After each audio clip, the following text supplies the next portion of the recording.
Yeah, yeah, yeah.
Ladies and gentlemen, please welcome Jeremy Corbyn and the Shadow Cabinet.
Thank you all.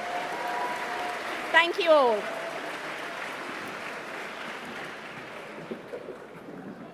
Thank you all so much for that amazing welcome. But I have to say, it's something that both Jeremy and the whole team have been getting across the country, and we are so grateful for that. Thank you all very much. Good morning and welcome. I'd love to say to a sunny Yorkshire, but good morning and welcome to Yorkshire and to this fantastic space. My name is Sarah Champion. I'm proud to be a member of Labour's Shadow Cabinet. Thank you.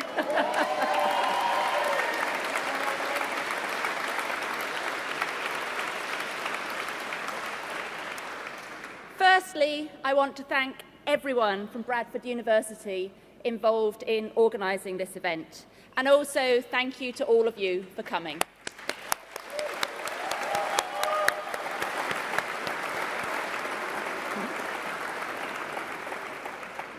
Today, you will hear in detail about Labour's programme for government, a government for the many, not the few. Shortly, you will be hearing from the leader of the Labour Party and Britain's next Prime Minister.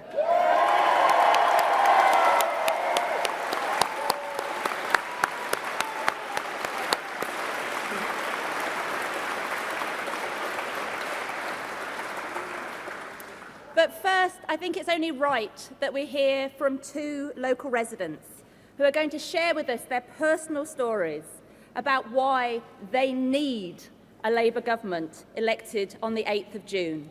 So firstly, please give a warm welcome to Martin.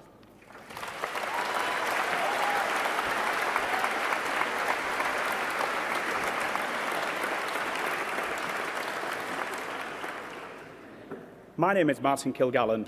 I was born in Bradford Royal Infirmary in 1973. I am the father of 5 children and the managing director of a family business in Batley employing 40 people. My eldest son, Mason, has brittle asthma and has been admitted to hospital 8 times in the last 3 months. In the past, he has suffered from a respiratory arrest. Each time we visit hospital, we are met with mayhem. The A&E departments are understaffed, ambulances are queuing, and doctors don't have time to explain what's going on.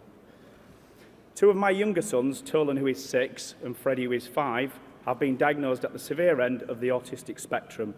Both are unable to speak. We knew from an early age that Tolan was different and asked our GP for help. After much toing and froing, we were finally referred to a paediatrician who added Tolan to an autism diagnosis waiting list. At the time, that was 3 years long. We tried again and again to make our case to the local NHS about these waiting times, but we're always met with the same apologies: there's no money for this. In 2011, Freddie was born, and by 2013, he was showing signs of autism.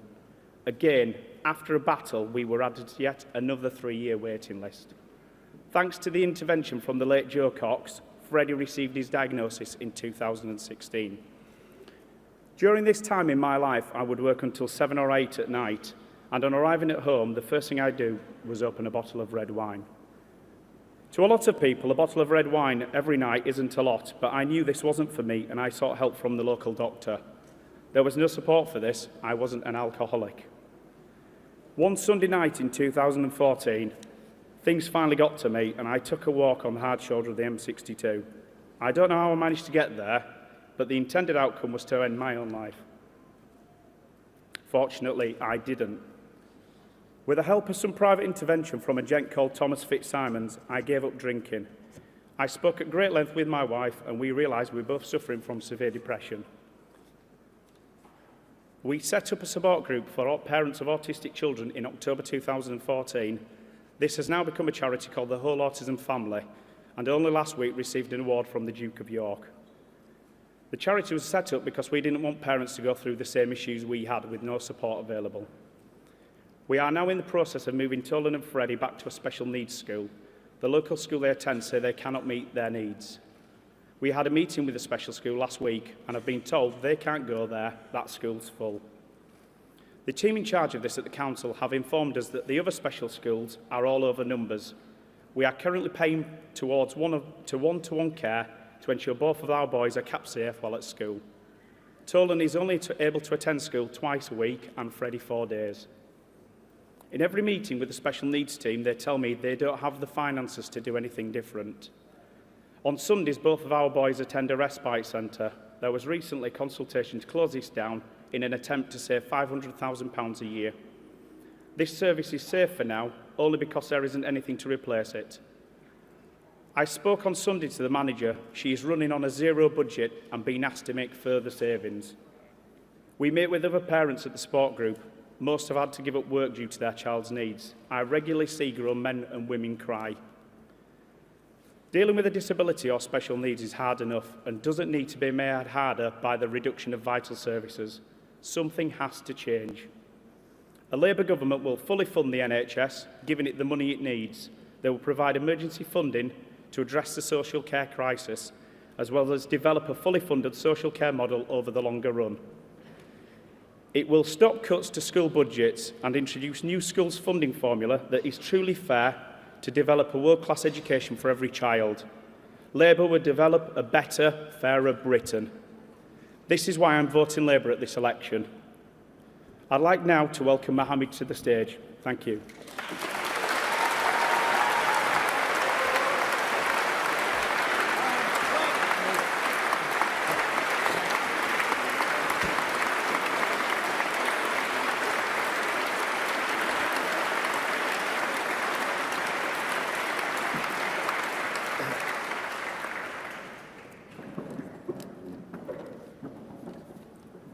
Comrades, sisters, brothers, colleagues, good morning.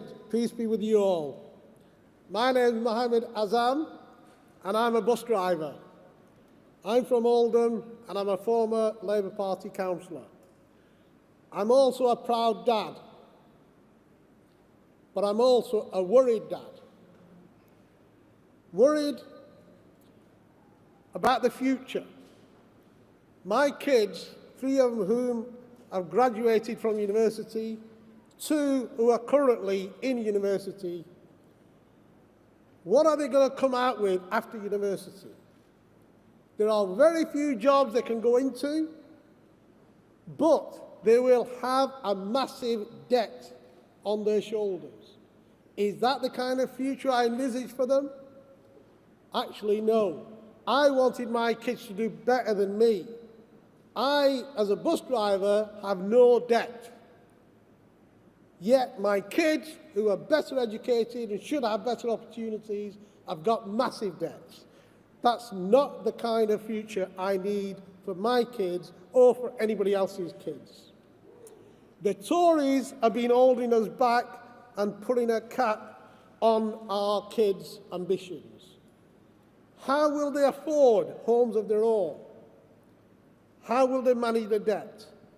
How can they live a richer life? That's why I'm proud to be a Labour Party activist, somebody who wants to bring about peace and prosperity not just for my kids and my neighbourhood, for the whole world. That is why the Labour Party under Jeremy Corbyn is now proposing a future where there is hope for everybody. No community will be left behind. This is a party that stands for the many and not the few.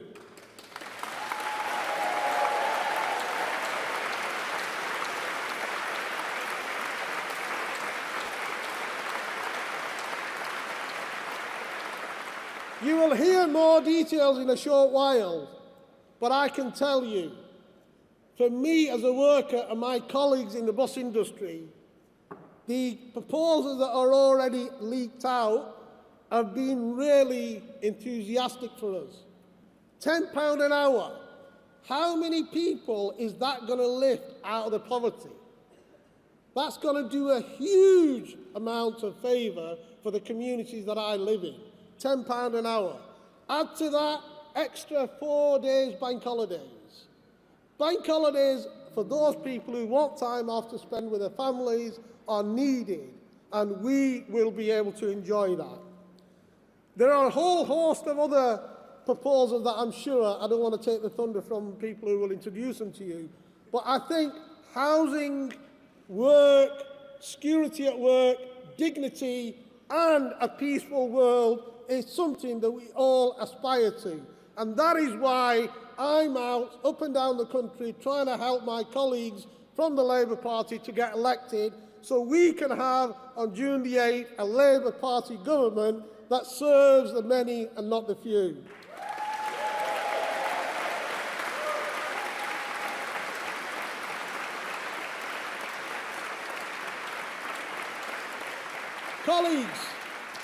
Colleagues, my message today is quite clear.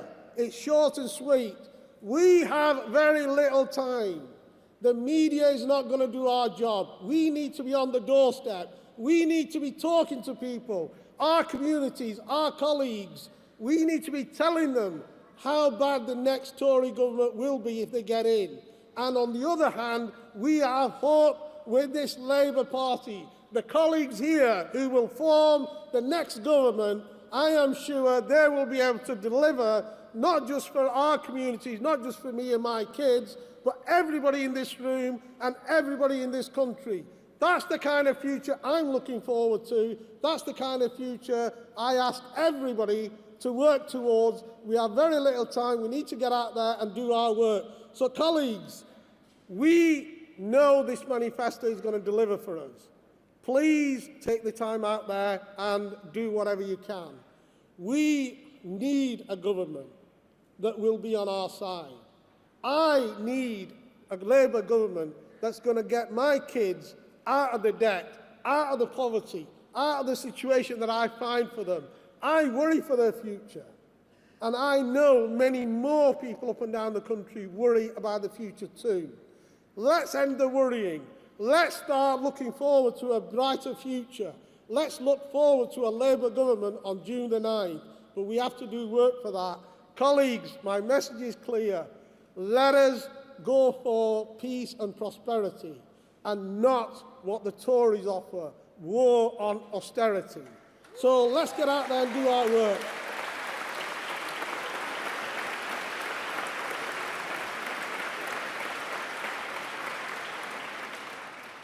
Thank you for giving me this opportunity and listening to me. And now can I invite Christine to say a few words? Christine.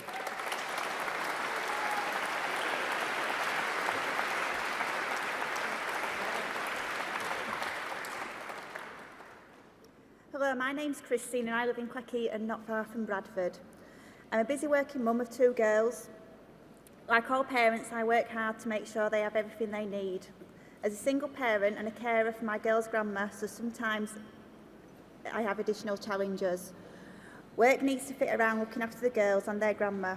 So I used to work all kinds of shift patterns at a bookies, and now they're a bit older, I've started working nights at a hotel.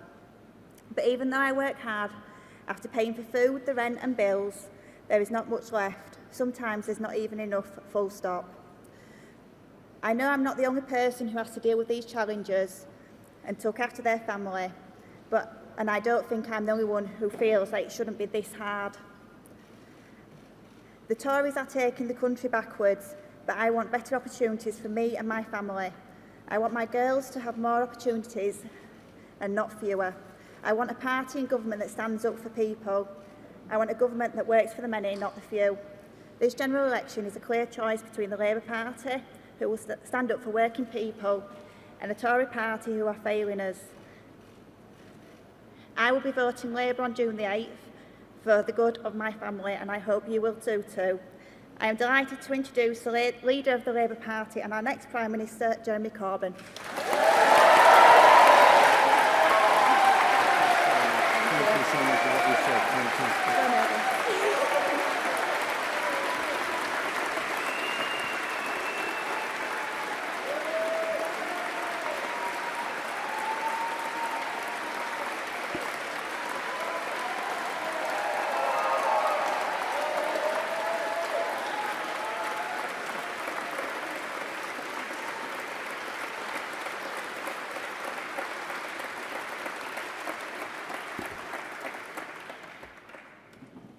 Can I say, first of all, thank you so much to everyone for coming here today. And thank you to Bradford University for giving us this space this morning and a lovely conversation with Professor Brian Cantor, the Vice-Chancellor of the University. And I think this university is a great place, going great places. Thank you very much for giving us the space this morning.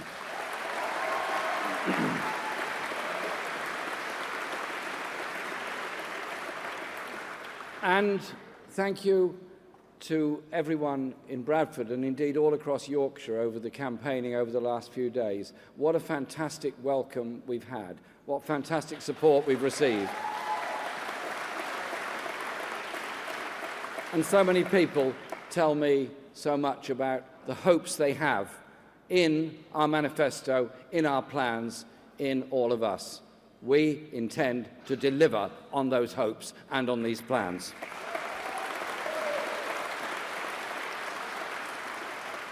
And thank you to Brian, Mohammed and Christine for what you just said and the bravery with which you spoke about your own problems and demons, because I am determined that we will deal with, address and confront the issues of the mental health crisis facing this country so people don't face it and suffer alone. Thank you for what you said this morning.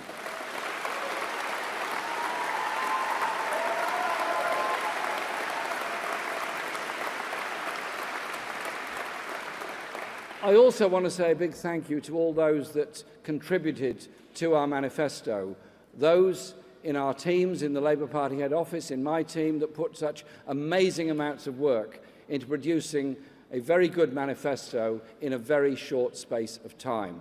Well done to all of them, and thank you to all the different society groups, civil society organisations, so many others that sent in really good ideas to us, which have helped to frame our thinking and frame our ideas, and of course the members and affiliated trade unions of the Labour Party.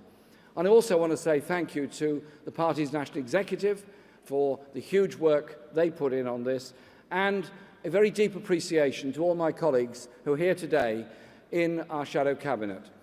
They've put enormous amount of work into upholding their briefs, into getting a message across, into contributing to our manifesto. And if you look at our shadow cabinet, you see experience, you see diversity, you see age range, you see people whose life experience is rooted in real life experience, who will never forget that when they're holding great offices of state to deliver for the people that put them there. Thank you very much to all of my colleagues in the shadow cabinet.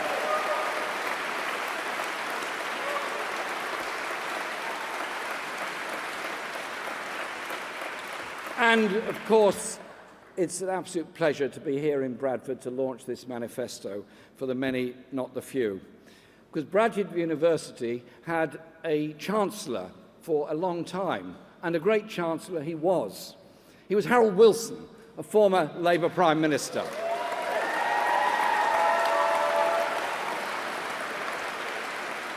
Who, whilst not born in Bradford, saw the strength and the values of this fantastic city.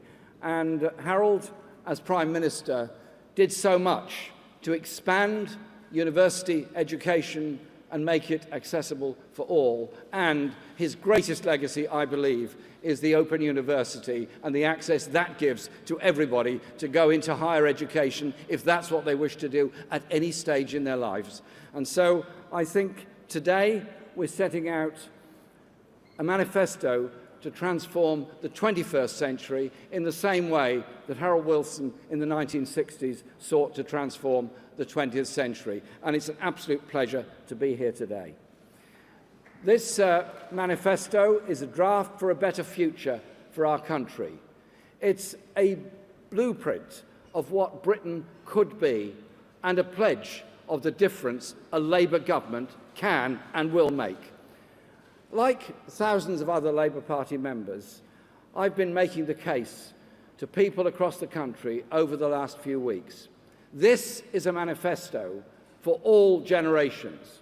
We're providing hope and genuine opportunity for everybody.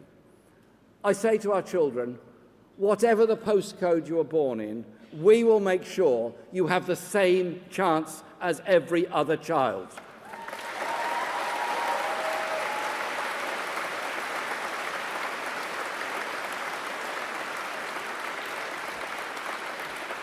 And I have to say, as the days turn into weeks, as this campaign's continued, opinion is changing and it's moving towards Labour.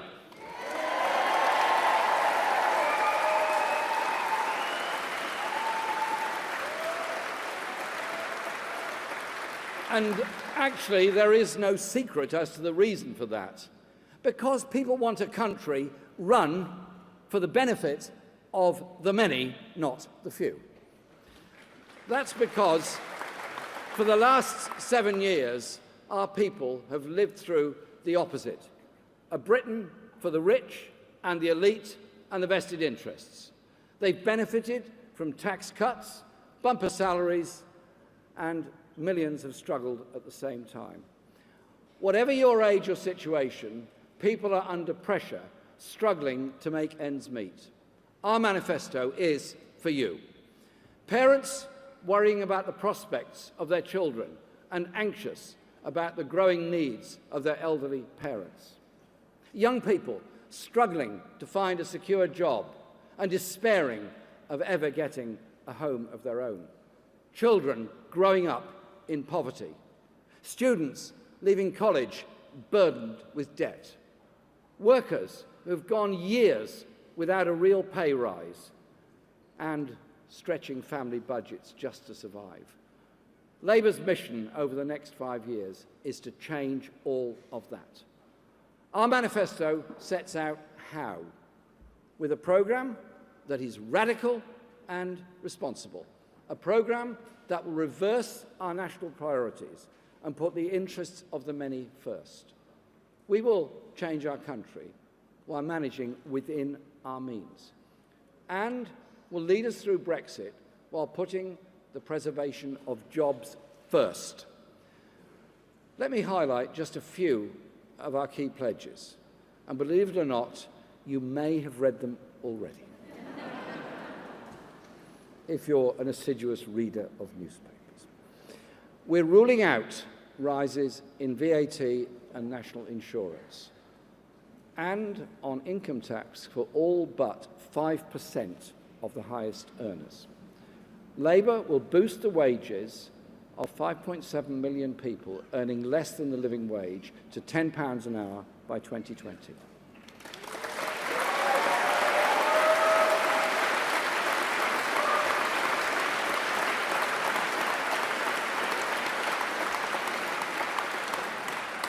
Labour will end the cuts in the National Health Service and deliver safe staffing levels and reduce waiting lists.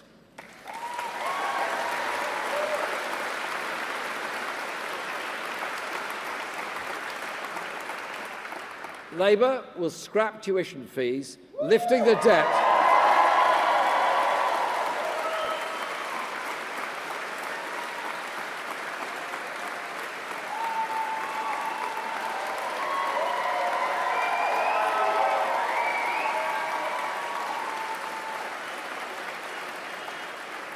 And that will lift the debt cloud from hundreds of thousands of young people. Labour will move towards universal childcare, expanding free provision for 2-, 3- and 4-year-olds in the next Parliament. Labour is guaranteeing the triple lock to protect pensioners' incomes.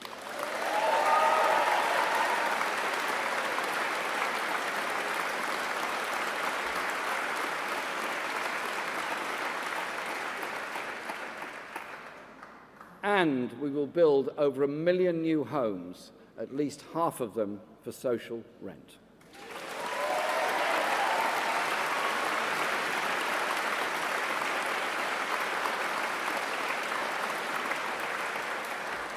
Labour makes no apology for offering new protections to people at work, including ending the scandal of zero-hours contracts.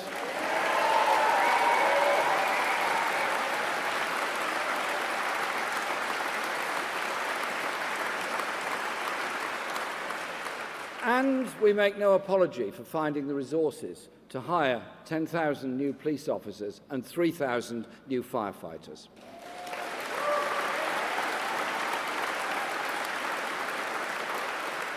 And we will do the smaller things that can make a real difference, like ending hospital car parking charges or introducing 4 extra public holidays every year.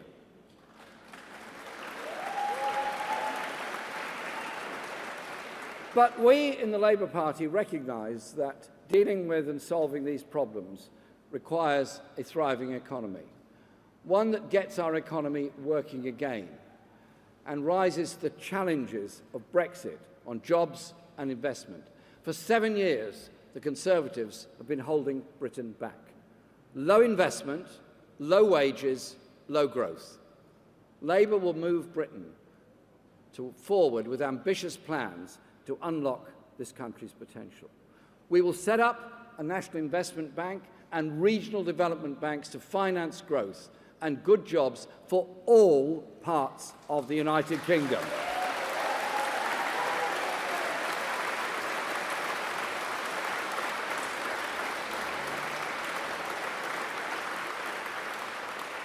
Through the funding of major capital projects.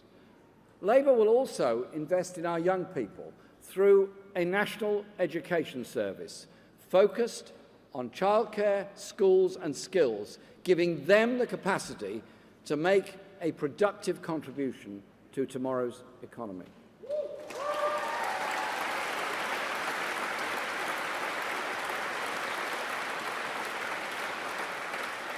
And Labour will take our railways back into public ownership and put passengers first.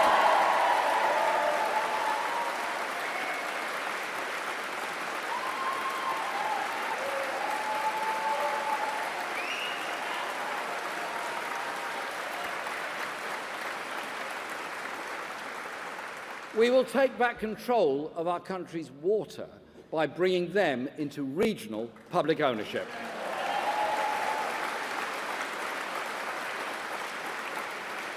And we will take a public stake in the energy sector to keep fuel prices down and ensure a balanced and green energy policy for the future.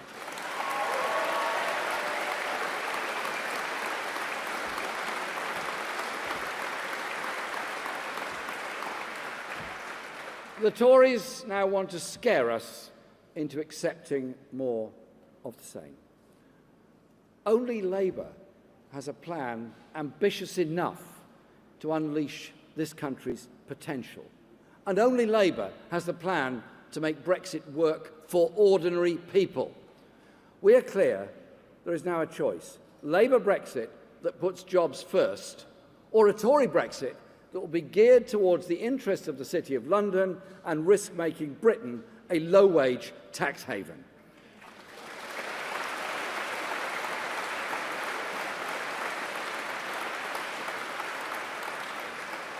As we leave the EU, because that is what the people have voted for, only Labour will negotiate a deal that that preserves jobs, access the single market, and preserves rights and access, not plunge our country into a race to the bottom.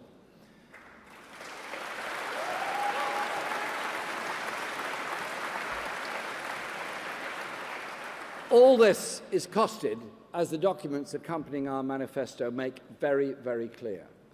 Our revenue-raising plans ensure we can embark on this ambitious programme without jeopardising our national finances.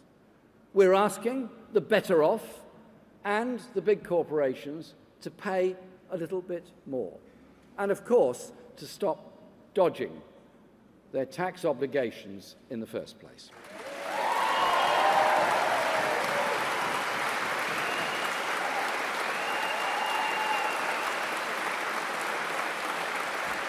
And in the longer term, we look to a faster rate of growth, driven by increased private and public investment to keep our accounts in shape. This is a programme of hope. The Tory campaign, by contrast, is built on one word: fear.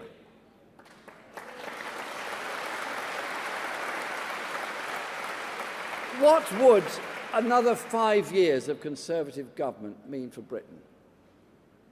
Just look back at the last 7. More children living in poverty. Fewer young people able to buy their first home. More people queuing at food banks. Fewer police on the beat. Fewer firefighters too. More people are in work, but they're not getting the pay or the hours to make ends meet. More young people in debt. Will the Tories change their spots? Don't bank on it. Their record says they won't. The Prime Minister will disagree, of course, so I say to her today, in the most polite and friendly way possible, come out of hiding and let's have a debate.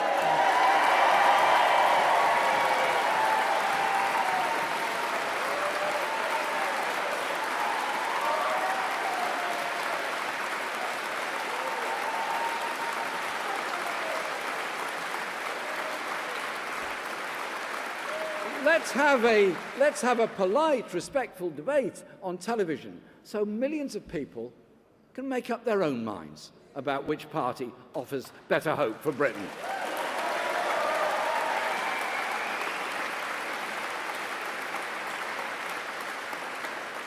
Let's debate our 2 manifestos. Have the discussion.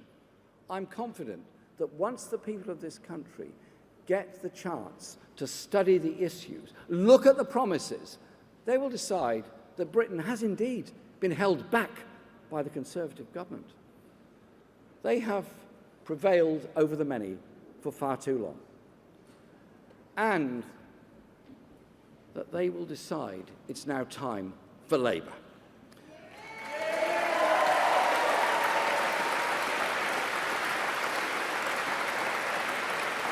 Our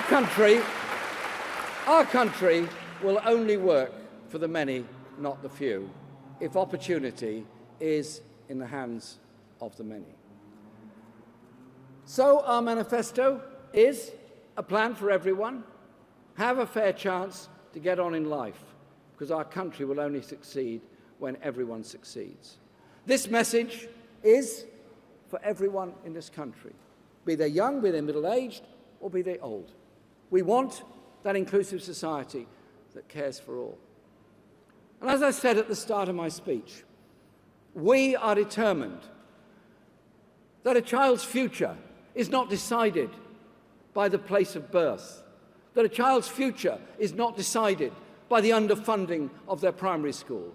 A child's future is not decided by the poverty of their community. A government that invests for all. A government with the vision to ensure that the brilliance and imagination of every child can be fulfilled during their lifetime. Our proposal is a government for the many, not the few. our proposals are of hope for the many all over this country. And I'm very proud to present our manifesto for the many, not the few. Thank you very much.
Thank you so much.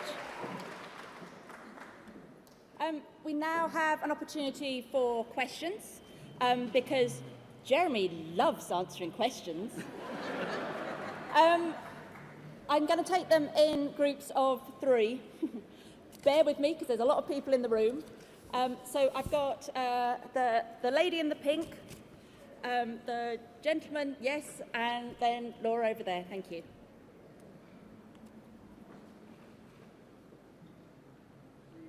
Manifesto is wonderful to hear. I've been waiting for 30 years to hear something like this that I could believe in and fight for. The question, though, is we have a huge issue in our area, which is fracking. We're delighted to see it in the manifesto, and we'd love to hear you say it as well. Thank you. Gentleman behind you, please. The gentleman with the tie. Thanks very much. Andy Bell, Channel 5 News. Mr. Corbyn, I know you don't want to set a target for immigration. Right, sorry, that's more like it. Andy Bell, Channel 5 News. Jeremy Corbyn, I know you don't want to set a target number for immigration, but can you simply say if you think it would be good for the country if the immigration level was reduced, if immigration came down? And finally, Laura. No, please, please, let's have respect for everyone who wants to ask a question, including members of the media. By the way, I'm a member of the NUJ.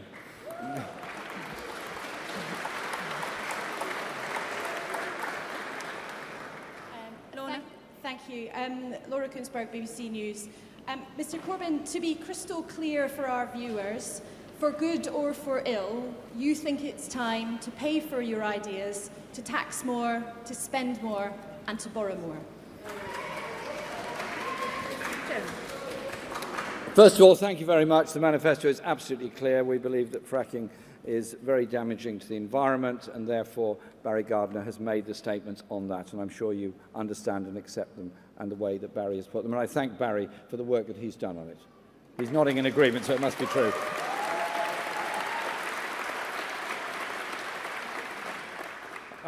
On the issue of immigration, there is immigration from all parts of the world. Those that have migrated to this country have made an immense, enormous and fantastic contribution to our society. Without those that have...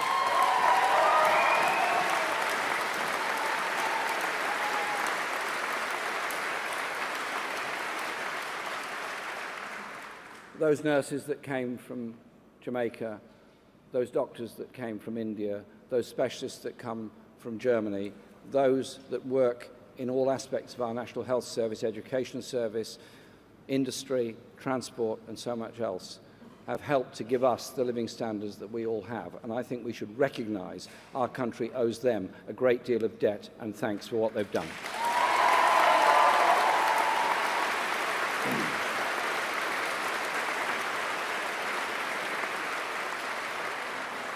We've also made it clear that people should not be brought into this country to work in poor conditions, on low wages, deliberately to undercut people that are already here in work on agreed conditions. And that the free movement that currently exists within the European Union. Obviously, at the time we leave the European Union, that free movement doesn't continue. We will negotiate a trade agreement with the European Union that will ensure tariff-free access to the European Union, and future migration will be based on a fair migration policy, a fairness towards our economy and our needs of our people, and an end to the undercutting and exploitation that goes with it.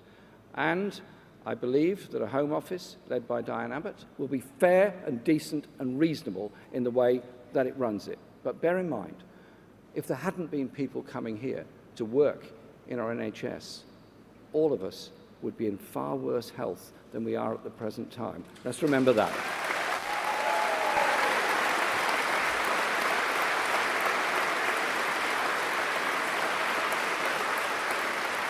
And Laura, thanks very much for your question, and thanks for the way you put it. What we're proposing here is a rebalancing of our economy, a rebalancing so that there is proper levels of investment in infrastructure fairly across the whole of the UK, not totally in the London and the South East, but in every region of the country. And I think that is extremely important. And a National Investment Bank that will ensure that fairness is taken all the way through it. We will also be, yes, increasing wages through the living wage, a living wage of £10 an hour by 2020. That will actually lead to economic growth and higher spending within the economy. It will also lead to a slight reduction in work benefits because of higher wages, but it will also help to rebalance our society. And from a government that has borrowed more than every Labour government in history over the past 7 years, we really don't need lectures. We really don't need lectures from the Tories on this. We're there to invest for the future and invest for the good of all, and to ensure there is fairness across communities and across the regions of Britain. And you know what? Every other country in the world says, why does Britain invest so little and pay itself so little while it allows such grotesque levels of inequality to get worse? Let's turn it round and do it the other way.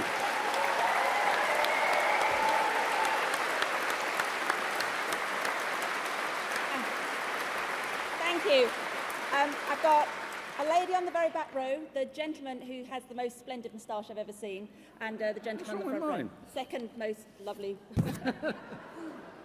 Hi, Jeremy.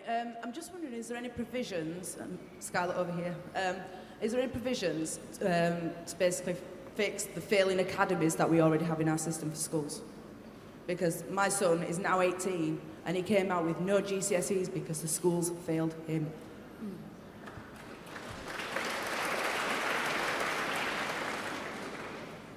Peter Lazenby, Morning Star newspaper. Can anything be done about the shockingly biased media?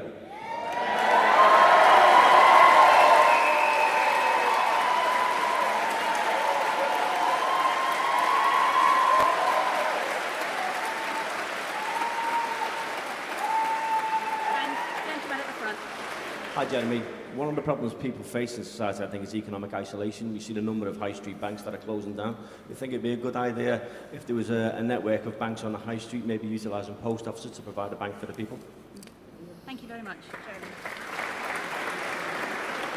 Scarlett, thanks very much for your question.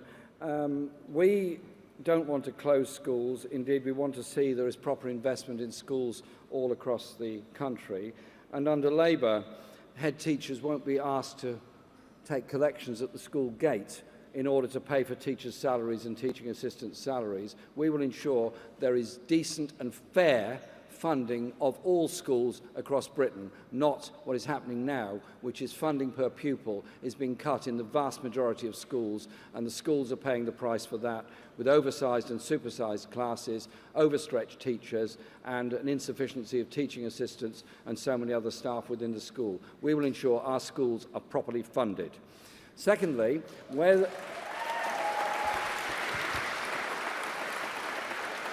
there are schools that are failing, then I believe, and I'm sure Angela would agree with me on this, there has to be an effective and strong local education authority that can step in to make sure that the schools are properly funded.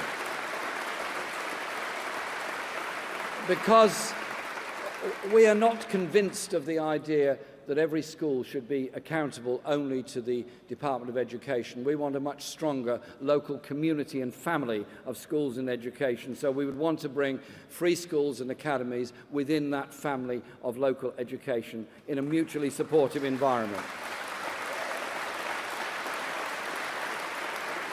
Because at its best, if one school recognises it's got a problem of achievement in, say, English or maths, then a school down the road might be doing very well in those areas. You learn from each other. But if you create competition between schools all the time, you reduce the ability to learn from each other. Our children need to grow up knowing that the whole community is working for them. To quote the African proverb, it takes a village to bring up a child, not just the parents immediately with them.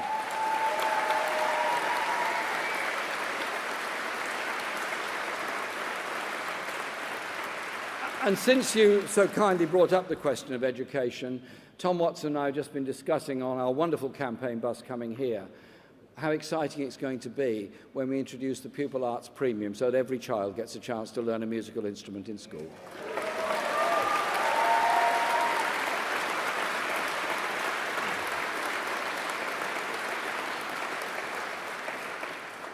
Peter, thanks very much for your question. You've noticed that some of the media are slightly biased against the Labour Party.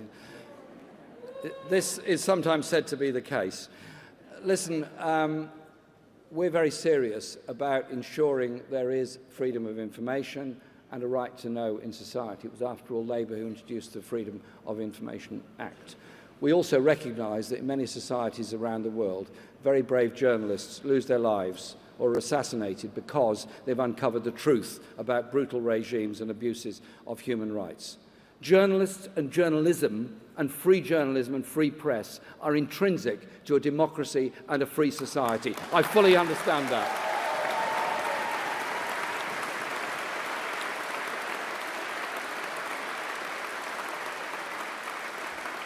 But it's also important to ensure there is responsible journalism, that there is a multiplicity of ownership, that there is a right of reply, and there isn't an abuse of monopoly power within it. And so we would develop Leveson, and Tom Watson is very clear on this, that we will protect the diversity of our free press, and we will ensure there is diversity of all of our media outlets in this country, so that everybody can take an informed opinion.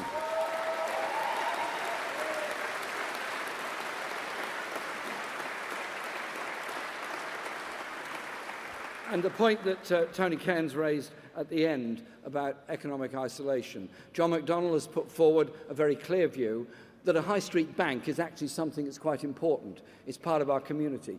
If you think about it, there's too many small towns, even medium-sized towns, where the town centre has been hollowed out, where various shops go, the banks go, and you get to a whole process of decline, and you end up with a town centre that is payday loan shops, bookies and fast food outlets and very little else. It's quite complicated, but with intelligent planning and good support, you can end up with a much more vibrant and effective town centres all across the country.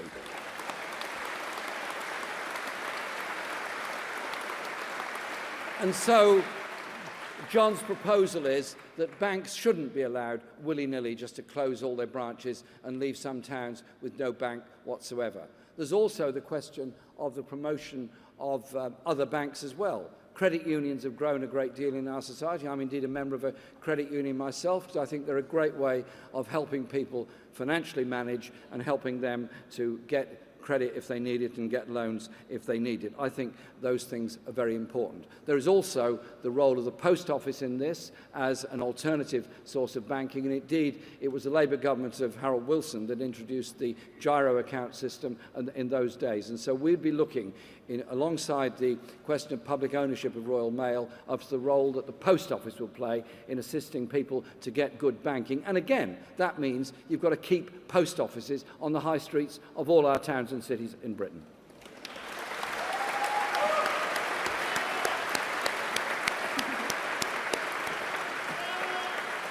Thank you. The next three, I am just going to go to journalists to prove how unbiased they are. So I've got Robert, I've got Sky, I've got Jack. Sorry, I'm going for Jack instead. Who's first? Robert's first, please. Robert. Hello. Hi, Robert. A couple of things. Most forecasters say that the main reason why the living standards of those on lower pay are set to fall over the next few years is because of the freeze on benefits. And I'm struck that you haven't promised to end the benefits freeze. Why didn't you choose to do that in your programme? And secondly, you've set out plans to spend about £50 billion a year more and tax companies and the rich by around £50 billion a year more.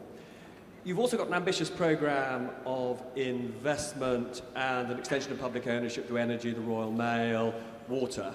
How much do you intend to borrow additionally every year? Thank you. Yes, Faisal Islam, Sky News. Mr. Corbyn. Oh, hi. Hi, Faisal.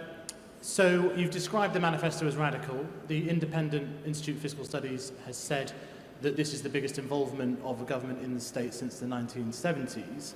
At the last election just 2 years ago, 2 million more voters felt that the Labour Party was too radical and insufficiently irresponsible. Why, outside of this hall, and the swing voters who will determine the election, why should they trust you to set their water rates, their gas bills and their train fares? Thank you. And Jack. Thank you. Jack Blanchard from the Mirror. Mr. Corbyn, when the manifesto leaked last week, a lot of these policies we put to an opinion poll, and they proved to be wildly popular. A vast majority of them people really, really like, but what they didn't like was you as leader. Why do you think that is? Okay. Thanks for your question, Jack. It's all right, it's all right. It's not the cult of personality, don't worry about it.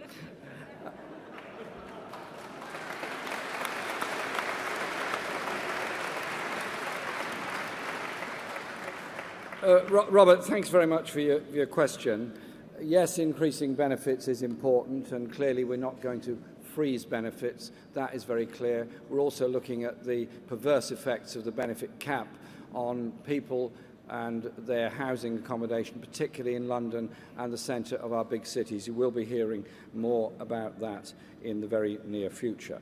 Secondly, on borrowing and investment, I've made it very clear that this government has borrowed because it hasn't invested, and it's borrowed more and more because it's invested less and less. And we end up with a process of almost managed economic decline relative to what we could achieve as a result of that. And so we're going to make it very, very clear that this will be a government that invests for the future in all parts of the country, because we have a grossly imbalanced process where the vast majority of transport infrastructure investment goes to London and the South East. And so one of our key commitments is a crossrail for the north, from Manchester across to Newcastle.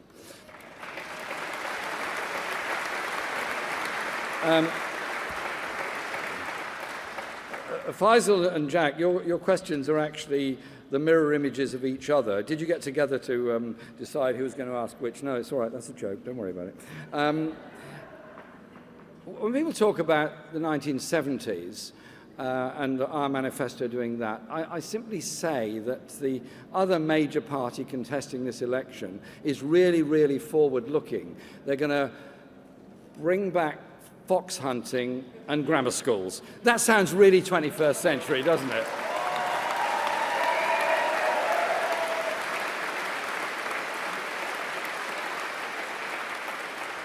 And so, yes, I've made it very clear, and John McDonnell will set out this in great detail tomorrow. Every one of our commitments is costed and funded. All of our borrowing commitments are there, out there in the open of what we would do. And you say the manifesto was leaked last week. Yes, many people got an advance copy of it. Well, they read it anyway. The opinion polls that have tested the policies individually have found them all to be very, very popular indeed. I just say this. I am very, very proud to lead this party. I was elected by a very large number of members and supporters, ordinary people all over this country, in trade unions, Labour supporters, Labour Party members. And I'm very proud that we have a party that is diverse, that is inclusive, that is pluralistic. And this manifesto is a product of that process. I see leadership as not dictating, but leadership is also about listening. Listening to what people say, understanding the stress, the pressures and the tensions in their lives, and ensuring that our party's policies, our government's approach to things reflects the reality of people's lives. I'm very proud to represent an inner city community in London, and I love the community and I listen very carefully to what they all say, as I do on all the travelling around the country. The function of leadership is to understand the stresses that people face in their daily lives, the frustrations, the thwarted ambition, the anger that they face, and try to produce policies that make that different.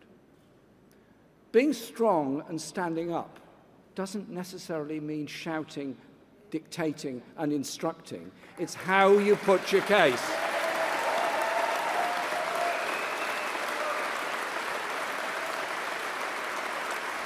So, as you well know, I do not indulge in personal abuse. I think it's appalling, the abuse that's thrown at individual colleagues in the shadow cabinet, in the trade unions, the appalling abuse that's thrown around on the social media, and the very dark places it drives people into when that abuse takes place. So I want to set an example that you don't indulge in that. You debate the issues that we all face and come to solutions that we can all collectively accept and be enthusiastic and excited by. And you know what? This is something that has brought more than 500,000 people into membership of our party because they're excited about what we can do together for the good of everybody else.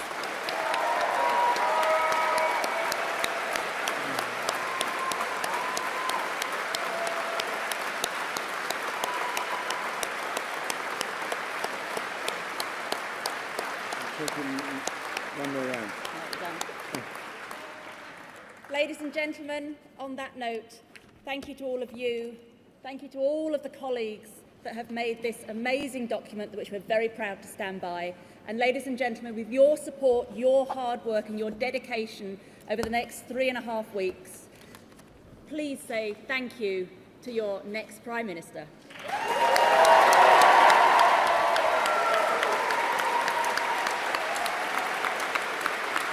Let's all gather around.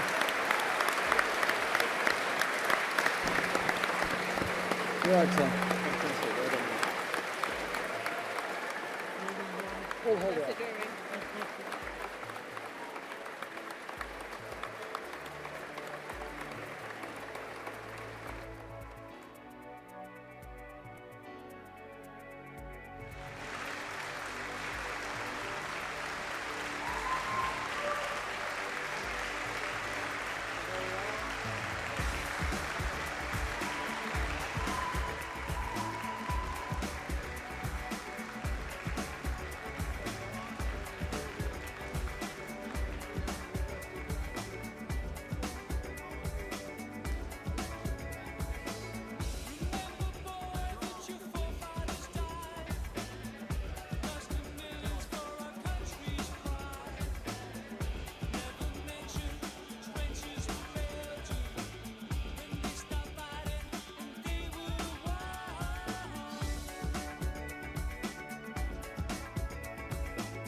no man's land together.